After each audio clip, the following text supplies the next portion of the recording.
E aí como é que Davi se sente diante de um Deus que tem esse nível de conhecimento? É com esse Deus que nós nos relacionamos. Um Deus que nos conhece profundamente, conhece o fundo do nosso coração, conhece inclusive aquilo que nós não conseguimos perceber, que sabe inclusive o que é que nós vamos dizer e o que é que vamos pensar. Por isso Davi diz no verso 5, tu me cercas por trás e por diante, e sobre mim pões a tua mão. Ou seja, a impressão que Davi tem é que Deus está ao redor dele. Esse Deus que conhece todas as coisas, quanto mais Davi medita nisso, mais a impressão que ele tem, que é como se Deus estivesse ao redor. Deus, tu me cercas por trás e por diante, e sobre mim pões a tua mão. Ou seja, qualquer direção que eu me vire, qualquer sentido que eu vá, eu vou me deparar com o teu conhecimento. Tu estás lá, tu conheces todas as coisas, é como se o Senhor tivesse me cercado. Isso tudo faz com que Davi se sinta humilhado. Veja aí no verso 6, tal conhecimento é maravilhoso demais para mim. Coloque-se no lugar de Davi, não é verdade? Tal conhecimento, ou seja, você saber que Deus tem esse conhecimento, isso é maravilhoso demais para mim. Como é que a gente pode conceber isso? Nós somos limitados, nós estamos conversando com uma pessoa, eu não sei o que é que aquela pessoa está pensando no coração, eu ouço as palavras, mas ela pode estar pensando outra coisa, e geralmente está, né? Geralmente está. Então diz uma coisa, está pensando outra. Eu estou aqui, você está olhando para mim, eu não tenho a menor ideia do que passa na cabeça de vocês. Nós estamos acostumados a esse tipo de relacionamento. Agora imagine você se relacionar com uma pessoa, diante de quem você é totalmente transparente, não tem anonimidade, não tem fake, você colocar lá um perfil fake, não tem isso. Deus lhe vê direto, absolutamente, e Ele sabe tudo o que você pensa, sabe o que é que você vai dizer, sabe o que é que você vai fazer.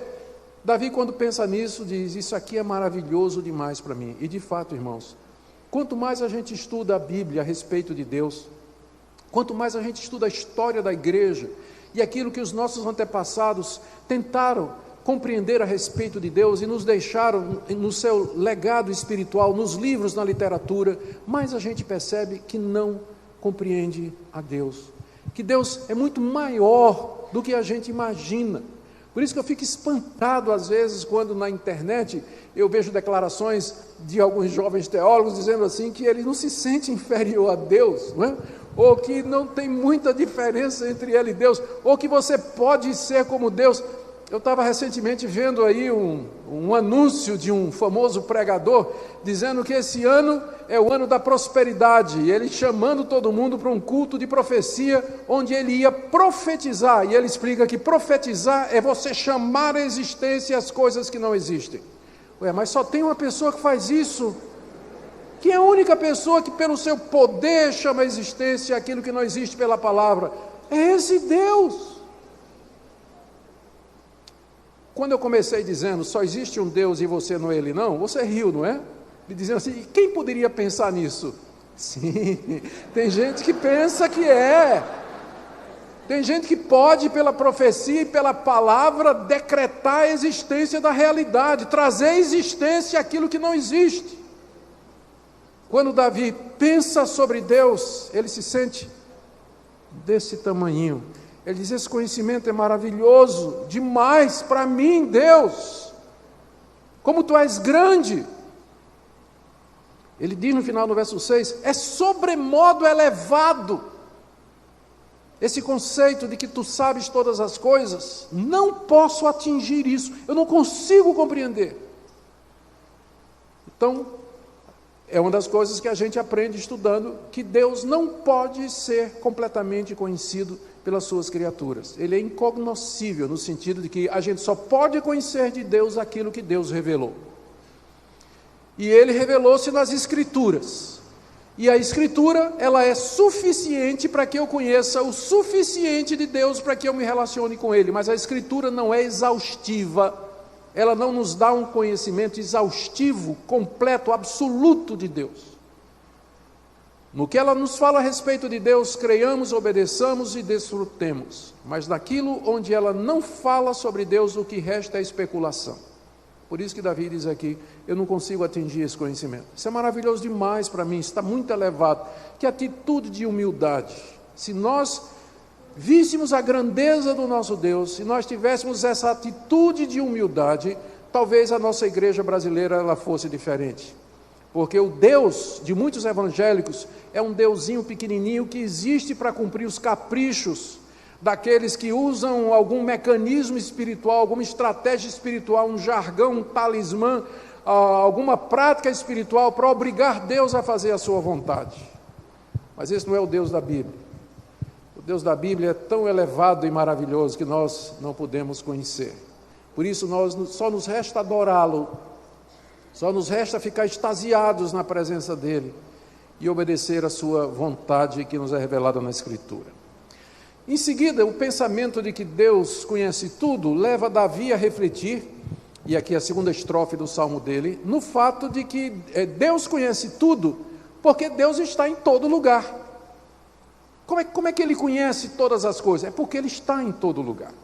E aí vem na sequência a doutrina da onipresença de Deus, que Davi começa perguntando, não é? No verso 7, para onde me ausentarei do teu Espírito? Aqui o Espírito já aparece, como em muitas outras partes do Antigo Testamento, como uma das pessoas da Trindade, e particularmente aquela que expressa o ser de Deus no relacionamento com as pessoas. É o Espírito de Deus, através do seu Espírito que Deus sonda Davi, conhece Davi e acompanha Davi.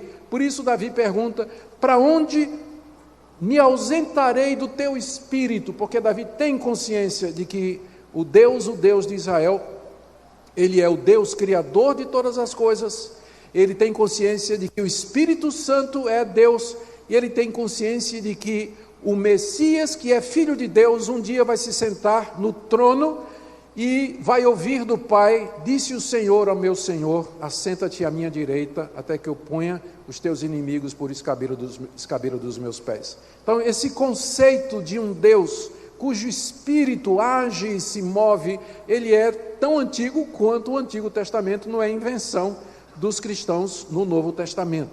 Para onde fugirei do teu Espírito? Pergunta Davi. Para onde me ausentarei? Ele pergunta se há algum lugar onde ele poderia se esconder de Deus.